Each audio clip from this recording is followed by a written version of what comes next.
Good afternoon, everyone. This is Mike O'Malley here with the off-season edition of the Hurricane Outlook and Discussion for December 17th, 2020, recorded around 4 p.m. Eastern Time. Taking a wide look across the tropical Atlantic at the moment, nothing really going on as we would suspect for this time of the year. A very strong and powerful cold front has moved across parts of the northeast United States, dumping a blanket of snow across the region. You can kind of see where some of the snow actually lies between. If we zoom in here, you can kind of see some of the snow that's embedded in this region. Yes, this is all snow, and just as kind of predicted, uh, we called for about over 2 feet of snow for some isolated locations. And indeed, some places up there in New York, the state of New York actually got over 2 feet of snow, receiving about 41 inches up there towards Burlington. So, definitely a very serious snow event that did occur, breaking the Storm of the Centuries record, I do believe. But elsewhere, this has also led to a fairly substantial cool down across Florida, where we did have an EF2 tornado touchdown yesterday near Tampa. Not really surprising, but certainly something that was, not definitely well forecasted, but the warnings were excellent. An EF2 tornado touchdown in Pinellas County and an EF1 tornado from the same storm touchdown over there in Hillsborough, continued over there into Polk County, where it affected places towards Lakeland, the same area that was affected by a significant tornado last year back in October from a tropical cyclone. But elsewhere, right now, this has brought some cooler weather to Florida. Most of the United States looking fairly well right now, especially out of here across the Midwest. Cool weather, though, that is for sure at the moment. Now, jumping into kind of the meat and potatoes of today, the sea surface temperature anomalies updated as of yesterday, December the 16th. We can see that we're still very prevalent in this La Nina phase, cooler than normal temperature anomalies out across this region. There is some warming that has occurred across this region as of late, and that's rather expected. We've seen some westerly wind events that have kind of knocked some of these anomalies down a little bit. And by down, I mean, the temperatures in the anomaly field have risen a couple of degrees Celsius. So we're not seeing these deep purples and pinks in here, but more of the kind of lighter blues and some darker blues, indicating roughly about 1 to 2 degrees Celsius below the long term average. Um, and again, that's still fairly significant. That still puts us well within a La Nina phase at the moment, and that should persist through the next several months. And we'll take a look at that better here in a moment.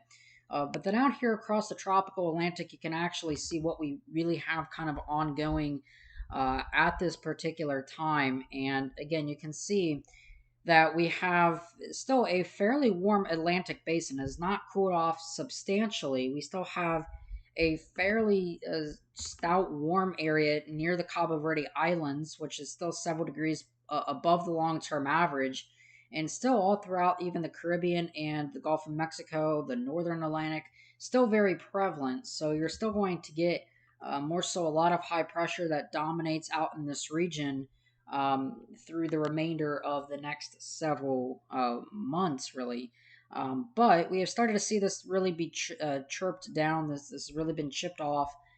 These warmer anomalies will continue to fade, especially out in this region. The water in the ocean as a whole takes a while to cool and warm, so we're going to start to see this cool off a little bit. But you can definitely still kind of tell that we're in a little bit of this, positive phase one AMO phase right here. You can kind of see a little bit of that horseshoe like characteristic there. So we're definitely still within a relative warm AMO phase, a positive phase one of the AMO. But is that likely to persist over the next several months? Probably not, because it's going to wax and wane. We'll see where it is, obviously, by the time we get to April, March, April, May, and obviously then on June 1st, which is really only about 5 months away, really about 5.5 months away at this point. So the predictions of what's going to be happening for the ENSO region, this is basically our, El Nino Southern Oscillation Index, the ENSO, And again, where we're at right now, this has been the observed and this is forecast. So this is all the way out to August, September, and October of next year. So all the way out into kind of the peak of next year's hurricane season. And we can really see that, again, much of the forecast right now is rather interesting. So we right now are obviously in a moderate La Nina, that's for sure. And we're heading in the general direction of a neutral phase by really next spring. We'll be in this kind of neutral phase. We're going to start to climb out of it really by February, March, and April, then in through April, May, and June, and then May, June, July. We should be right about here at the neutral phase and may head to a slightly warm, kind of a slightly warm neutral.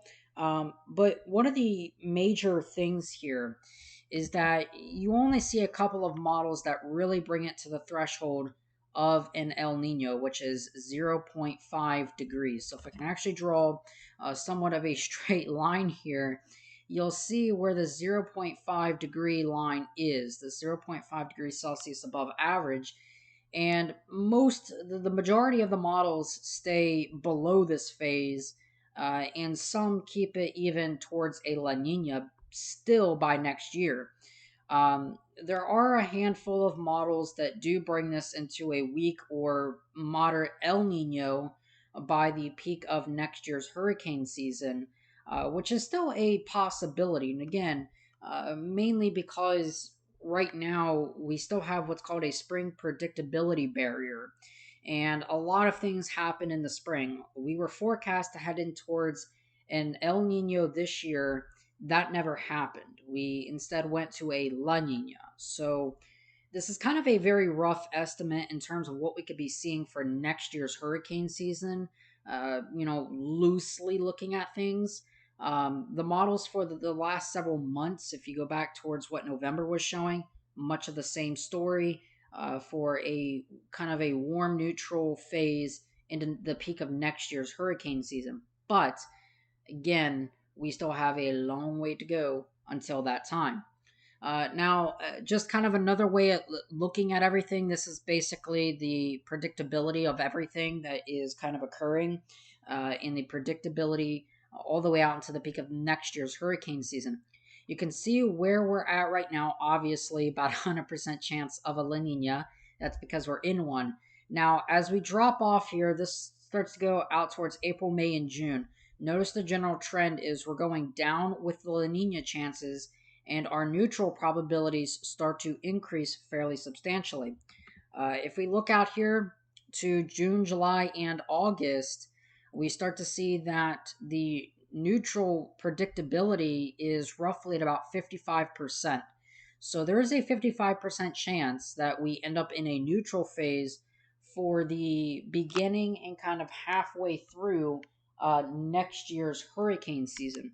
That is a very real possibility, and it's not something we can necessarily kind of rule out at the moment. There is that chance that it does happen.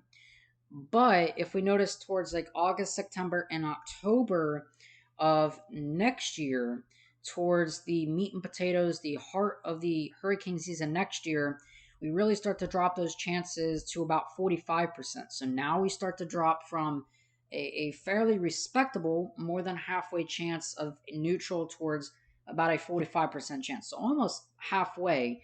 But you'll notice that the El Nino phase has increased to this roughly equivalates to about 25% chance of an El Nino by August, September, and October of next year's hurricane season. So, with that being said, again, there's a chance that we could still be in a kind of a neutral phase, which we were mostly in for the majority of this year's hurricane season before transitioning towards La Nina later in the year, mainly August, September, and October, and obviously into November is when we really started to see the effects of the La Nina kind of kick in.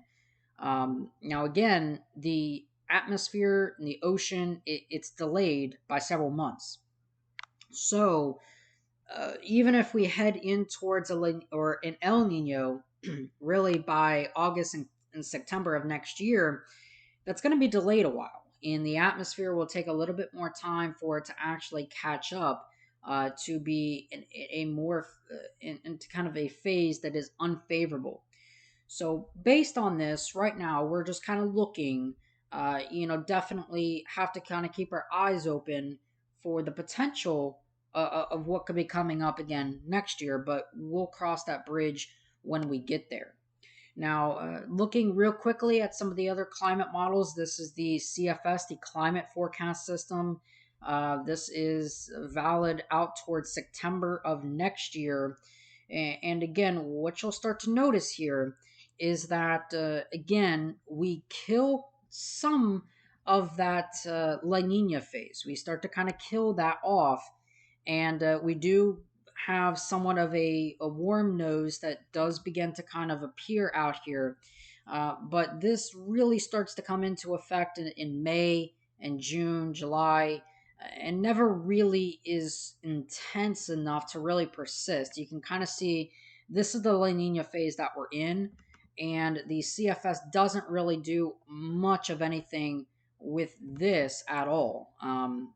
So again, it's just something to kind of keep in mind. The CAN-SIPS forecast model, again, all the way out to August of next year, much of the same.